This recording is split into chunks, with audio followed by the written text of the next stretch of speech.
Zaldrizes Buzdari Skosdau. If you enjoyed these videos and you enjoy my content, please do me a massive favor and slap a like on it. Like it was going to be 420, but the most important thing, the thing I'm begging you to do, is to subscribe. I'm really close to hitting 100,000 here on YouTube, and if you're unaware, basically when you're being shadow banned, like my channel, which means my videos don't show up in the ranking system, don't show up in YouTube's algorithm, for some reason they're being suppressed, right? The one way to ultimately combat that is to hit 100,000 subs and be verified, because then I'll be put in touch with someone at YouTube and I'll be able to get some answers as to what's going on with my videos. All that aside, this video right here is a condensed version of the 2-hour live stream I did last night, right after the episode aired. And I always suggest people to go watch that, because anything I don't mention in these videos probably mentioned over there, you know, when I live streamed last night, and I probably talked about it for a good chunk of time, so that's why I didn't reference or mention it in this video. So please, go and check that out. I'm actually, maybe by the time this video's up, I should have time-stamped that live stream so you can click around to the parts that you want to hear the most. But like I said, that's initially right after I watched the episode. I know there are a lot of YouTubers who get the episode early, and then they're allowed to watch it a few days in advance, and then they put their review out, you know, last night. I don't do that. I watch it just like you all. I watch it when it comes out, so these breakdowns take me several hours to make, and usually most of the time I'm staying up all night. But anyway, consider checking out my Patreon. Before I jump into this, it is a way to get super extra content. I've uploaded to Patreon several times in the past week or so. Oh yeah, and real quick, this is probably something you all noticed, but I think I figured out where potentially Adam of Hull can come from. Aegon! My man, I love you, bro. But, like, he's flirting with the handmaid. Like, his version of flirting. He's basically making her stand by him the whole time, and then he gets drunk. And then we kind of don't see what happens between them. Like, he's ultimately found by Sir Otto and sort of choked up to wake up. I think he may have potentially gotten hammered and then hooked up with her. Remember, this guy likes jacking off in front of windows. There's no way he didn't take liberties with this handmaiden. And potentially, maybe, the two of them consummated, and then they make a bastard known as Adam of Hull. Now, that's a crazy tinfoil theory, because Adam of Hull is from the shipyards. Marilda of Hull is in the shipyards, but she could have started out as a handmaid and, you know, got disgraced by Aegon and then went to work there. You all let me know what you think about this down below in the comment section. I think I'm just paying into it too much, but he definitely banged that handmaid. He said he loves long-legged women and then walked off to go chase after the handmaid. My favorite scene of last night's episode, Aemond claiming Vhagar. Like, obviously the kids have a pummel fest after that, right? They all start beating the shit out of each other, but ultimately, Aemond claiming Vhagar was better than I expected. It was better than in the books, right? So in the books, Aemond sneaks out at nighttime, goes and claims Vhagar, and, like, it's mentioned, you know, in the book, when you're reading Fire and Blood, it's mentioned, like, oh yeah, even though Aemond is a prince, is a Targaryen prince, and he's of the dragon blood, right? There's still dangers when approaching a dragon, especially one that has recently lost its rider like Vhagar. So that's pretty much all you get. Ultimately, he claims Vhagar, and it's a massive loss for the Blacks. For the TV show, they took it 40 steps further, and it was fucking worth it, right? So Aemond doesn't necessarily waste any time. As soon as he hears that dragon roar, right, Syrax, I believe, or not Syrax, it's most likely Caraxes, lets out a roar to signal to all of the dragon riders, hey, the sun's going down. Thought that was really cool. And that's when Aemond springs into action. He's like, yo, I'm going to go get the biggest, baddest dragon in the land. And he sneaks, and then grabs the rope, and then the dragon's like, are you sure you want to do this, boy? Are you sure you want to do this, right? It's amazing. I genuinely enjoyed the flight scene. It was several minutes. It was awesome. Like, I don't know if Miguel Sapochnik watches YouTube videos or breakdowns or reads articles or whatever, but the shots in House of the Dragon episode, the shots in season 8 of Game of Thrones, episode 3, right? So the battle for Winterfell.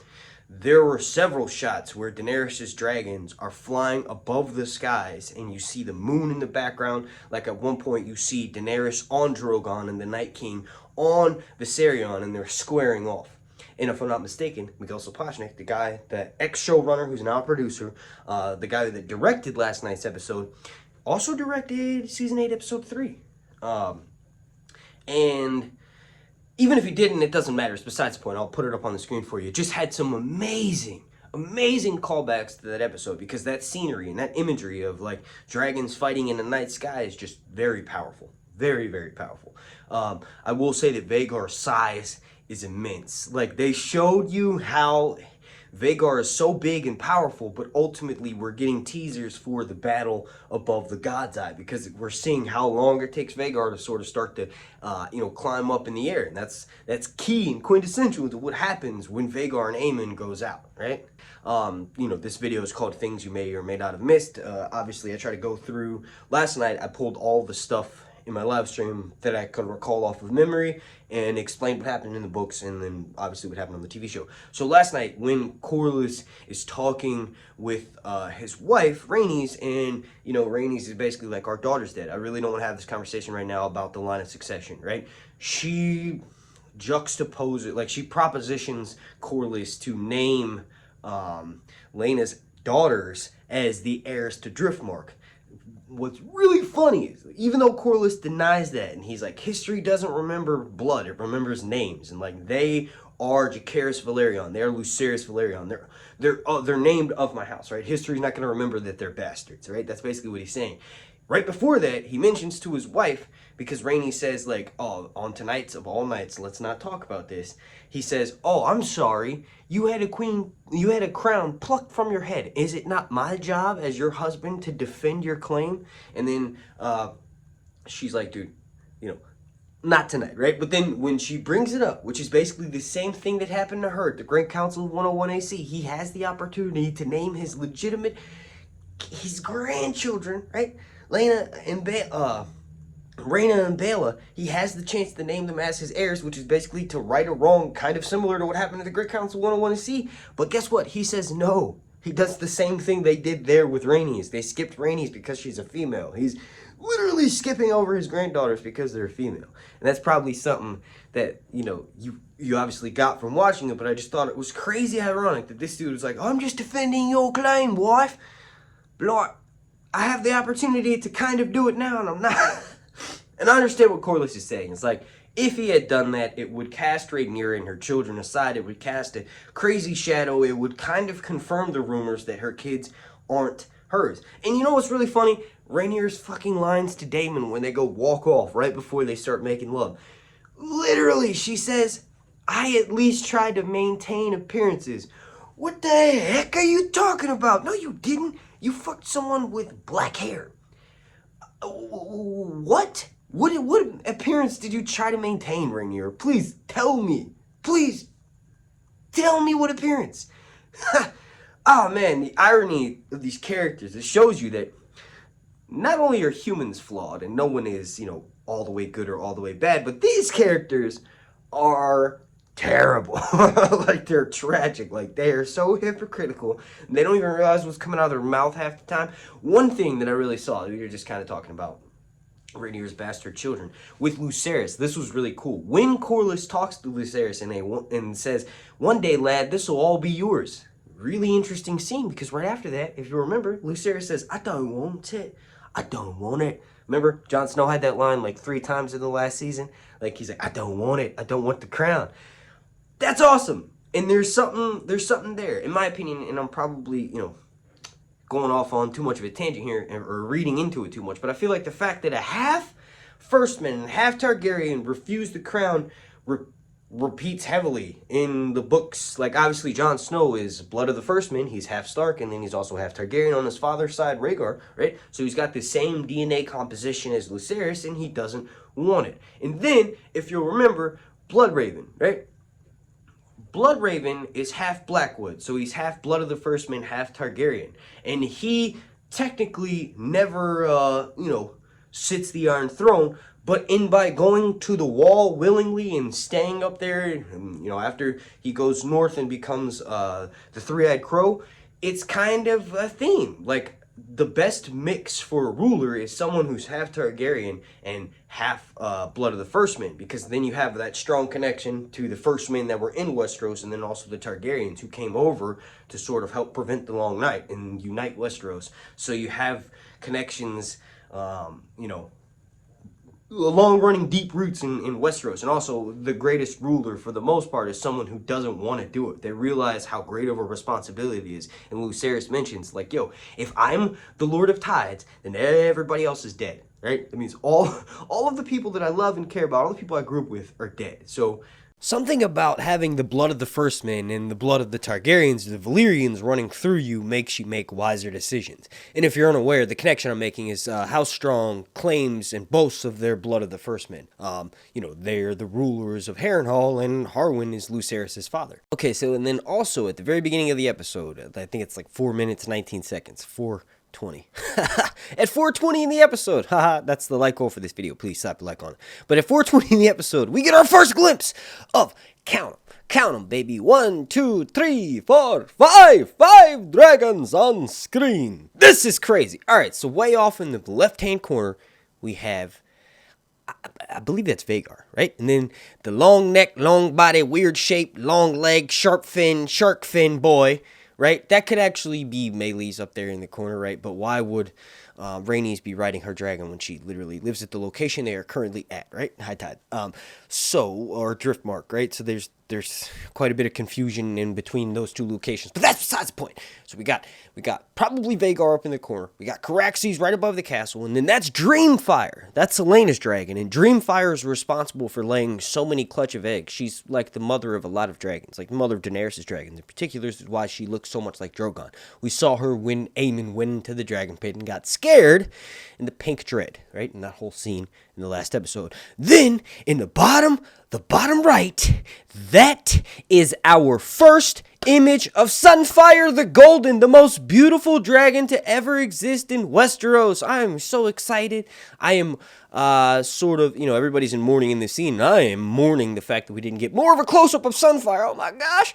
That's Rhaenyra and Syrax in the back, and she just landed, because right after this we have, Rhaenyra showing up to the party on, her sons are already there. They already rode their dragons there. But this is awesome. Sunfire the Golden, I love you.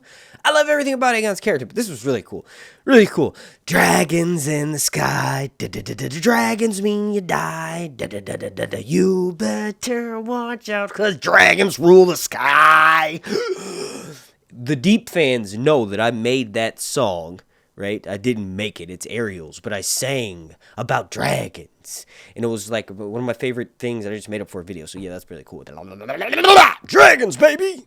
For this next part, I want to talk about the scene where, Helena's playing with the spider and then ultimately crunches the spider. The saying, the little prayer she says, right? Helena suffers from dragon dreams. And to briefly explain, Targaryens and Valyrians are plagued with these dreams.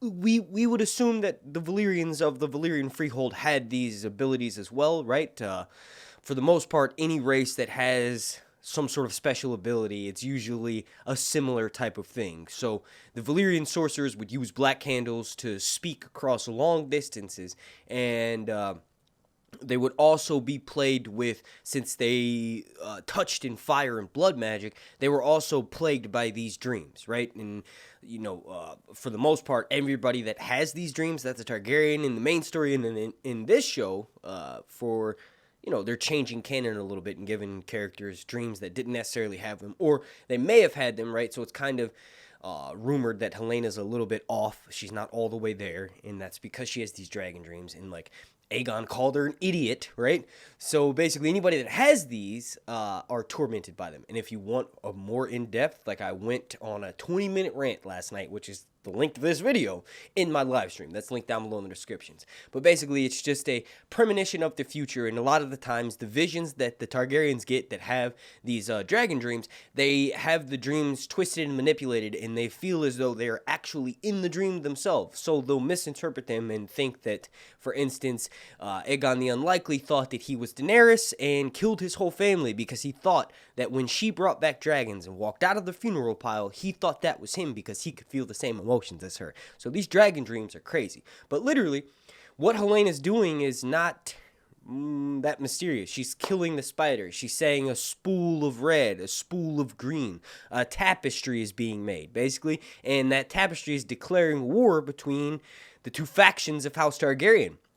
Right? So you have the Queen's party and the Princess's party. So, the greens and the blacks. The Queen is the green and the Princess is the blacks, right? So that's literally what Helena's is saying. And then right as she says that and slaps the shell shut on the spider, killing the spider, laying her trap, the camera cuts to Alicent, yes, but more importantly, Lares. Lares is playing both sides, but he's not exactly telling, Alicent.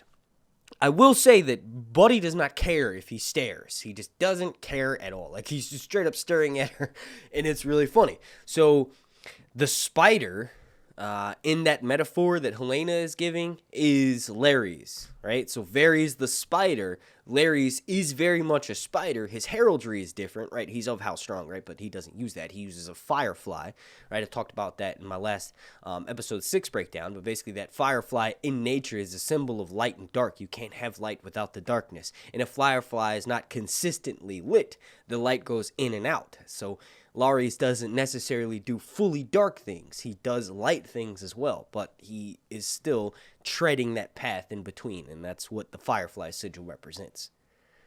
And here's a quick complaint with the episode. Like, last night in my live stream, initially when I watched this episode, it was kind of crazy. They faked out Laenor's death. I'm going to talk about that in a second. But that stray away from canon equals a ripple effect that has, unless they do it the right way and carefully, it could screw up like a lot in this show, right? Because Laenor is supposed to die because Sea Smoke is written by another character, Adam of Hull, and he plays a pretty quintessential role in the Dance of the Dragons. Like, literally, when you don't kill Laenor and you fake his death, a dragon's rider has to die for the dragon to accept a new rider.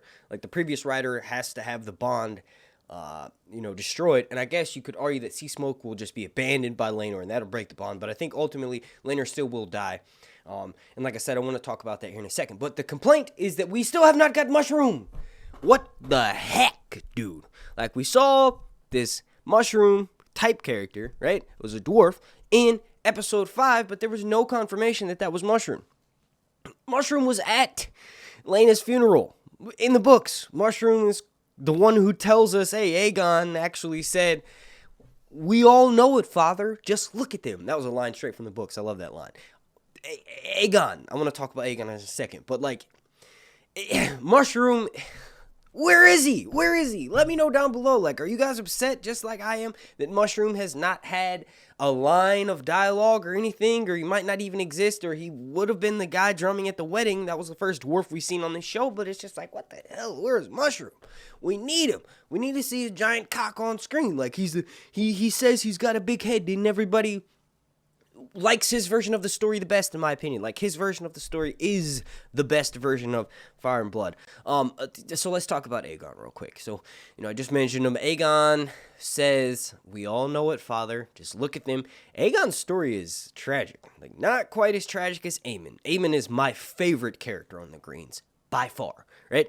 But Aegon, he kind of just gets, everybody hits him for no reason. People are here like he gets drunk, and then he gets hit by his grandpa, and then if I'm not mistaken, he literally gets, Aegon gets blamed for, being the source of the rumors of the Rhaenyra's children being strong bastards, and it's like, what is he doing? He's a little bit of a butthole, but he just like keeps getting beat up by everybody, and it's like, I don't like it. I don't like it. It makes me have more sympathy than I should for his character, because he does some things in the future that are really, you know what? Let me stop that rant right there. It's perfect, because I always say this. I love saying this. Every single character in this story is gray. They're not black or white. They're somewhere in between. Like the Firefly reference, that's like most characters. Like, Alicent is told by Rhaenyra she hides behind her cloak of righteousness. But hey, guess what? You're just as bad as everybody else.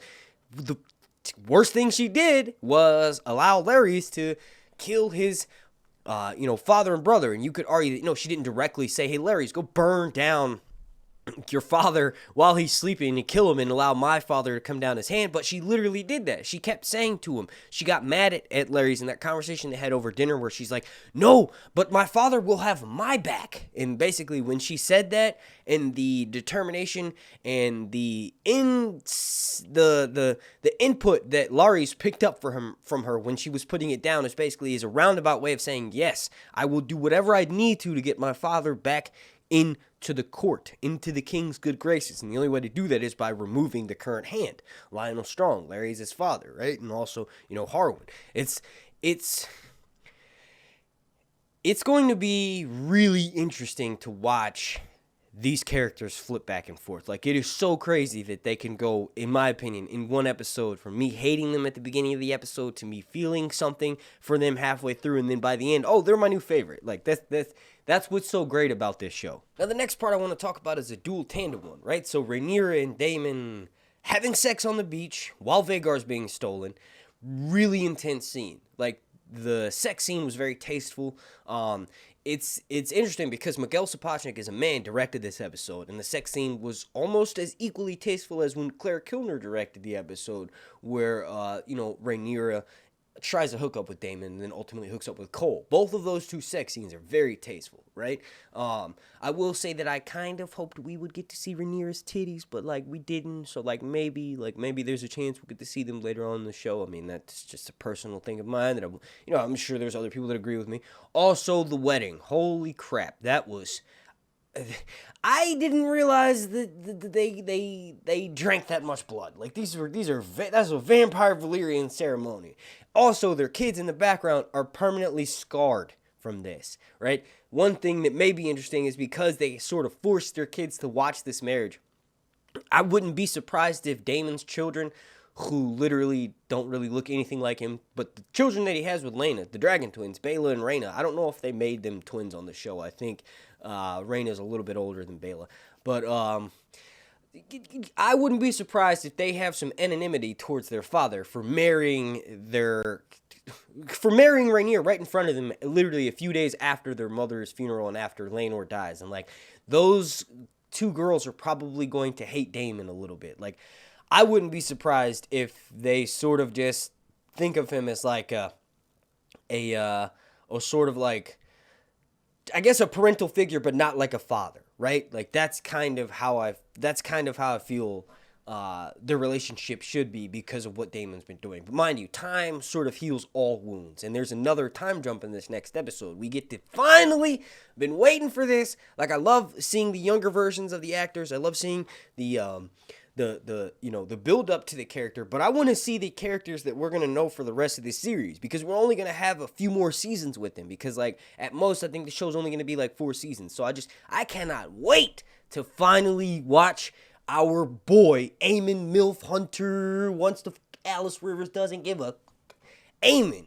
I cannot wait to see him on screen. It's so dope. The dude playing him, Ewan Mitchell, played Baby Monk on The Last Kingdom. So that's really amazing. He did a really good job on that show. And I feel like he's going to be like I just said before, Aemond's my favorite character. Aemond riding Vhagar is my favorite scene in its entirety from this show. I love Daemon beating the crap out of all of the Triarchy down in the Stepstones. And he goes hard as hell. But something about Aemond flying Vhagar, there's just something majestic about riding a dragon. I was literally screaming with him, when he's hanging on by the ropes and Vhagar's taking off and he's hanging on for dear life and Vhagar's basically testing him and saying okay, you mounted me, you ride me, but are you ready for this, baby?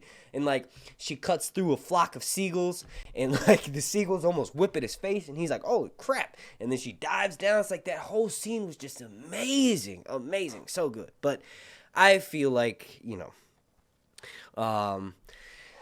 another thing that I want to talk about, sorry for going on that rant, is Aemond Velaryon is definitely baiting Rhaenyra in what he says in High Valyrian at Laena's funeral. He basically says, our blood runs thick. I know that your children are not from our blood because our blood runs so thick that your children would look like us.